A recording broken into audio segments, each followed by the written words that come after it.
Hi hello. ഇന്ന് ഞാനൊരു പുതിയൊരു ആപ്പിനെ കുറിച്ച് പരിചയപ്പെടുത്താൻ പോവാണ്. അപ്പോൾ ഇതിൻ്റെ പേര് സെക്യൂർ സാം1 എന്നാണ്. ഇത് നമ്മൾ ആപ്പ് ഓപ്പൺ ചെയ്യുക, അതിൽ യൂസർ ഐ ഡിയും പാസ്വേഡും കൊടുത്തിട്ട് ലോഗിൻ ചെയ്യുക. അപ്പോൾ ഇങ്ങനെ ഒരു ഇൻ്റർഫേസ് കാണിക്കും. അപ്പോൾ ഇതിലൊന്ന് ക്ലിക്ക് ചെയ്ത് ഒഴിവാക്കുക.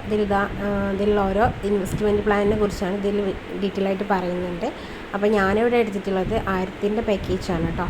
അപ്പോൾ അതിൽ ഞാനിവിടെ ഓൾറെഡി ഇന്ന് ഇൻവെസ്റ്റ് ചെയ്തതാണ്, അതുകൊണ്ടാണ് ഈ ഭാഗത്ത് ക്യാഷൊന്നും കാണിക്കാത്തത്. അപ്പോൾ ഇത് ബാക്ക് അടിച്ചിട്ട് നമുക്ക് മറ്റുള്ള കാര്യങ്ങളൊക്കെ പരിചയപ്പെടുത്തി തരാം.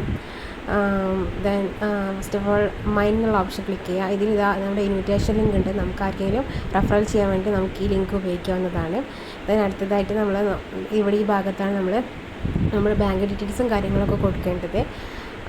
ഇതുപോലെ ഇവിടെ എൻവലപ്സ് എന്നുള്ളിടത്ത് നിന്നും രാത്രിയിൽ കോഡ് വരും. അപ്പോൾ ആ കോഡും ഇവിടെ നമ്മൾ പേസ്റ്റ് ചെയ്ത് കൊടുത്താൽ നമുക്കതനുസരിച്ചുള്ള ഏണിങ്സ് കിട്ടുന്നതാണ്. ദെൻ അടുത്തതായിട്ട് ഇതിനെക്കുറിച്ച് ഞാനിവിടെ വിഡ്രോ ചെയ്താണ്, ഒറ്റ വട്ടം ഞാൻ വിഡ്രോ ചെയ്തിട്ടുള്ളൂ. അപ്പോൾ അത് സക്സസ് ആയിട്ടുണ്ട്. 218 രൂപ എനിക്ക് കിട്ടിയിട്ടുണ്ട്. ഓക്കെ, അപ്പോൾ ഇതെന്താണെന്ന് വെച്ച് കഴിഞ്ഞാൽ സൂപ്പറായിട്ടുള്ളൊരു ആപ്പാണ്. മറ്റെന്താണെന്ന് വെച്ചാൽ അതിൽ ഇൻവെസ്റ്റ് 500 അതുപോലെ 1000 ഇൻവെസ്റ്റ് ഉണ്ട്. അതിൽ 500 പ്ലാൻ എടുക്കുകയാണെന്നുണ്ടെങ്കിൽ ഡെയിലി 12.50 രൂപ വെച്ചിട്ട് കിട്ടും.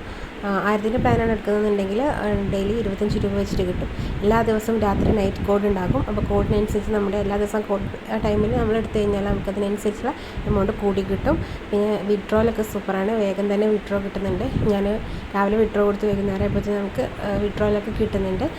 പിന്നെ നല്ല ജെന്യുയിനായിട്ടുള്ള ഒരു പ്ലാറ്റ്ഫോമാണ്, അത്യാവശ്യം നല്ല രീതിയിൽ മുന്നോട്ട് പോകുന്നൊരു പ്ലാറ്റ്ഫോം കൂടിയാണ്. ആപ്പ് ഡൗൺലോഡ് ചെയ്യണമെന്നുണ്ടെങ്കിൽ ആപ്പ് ഡൗൺലോഡ് ചെയ്യാം. അന്നേരം കുറിച്ച് ലിങ്ക് ഷെയർ ചെയ്ത് നമ്മൾ ആപ്പ് പോലെ ആക്കിയിട്ട് അങ്ങനെ യൂസ് ചെയ്യണമെന്നുണ്ടെങ്കിൽ അങ്ങനെയും ചെയ്യാം. അപ്പോൾ കുഴപ്പമില്ല. Okay, thank you.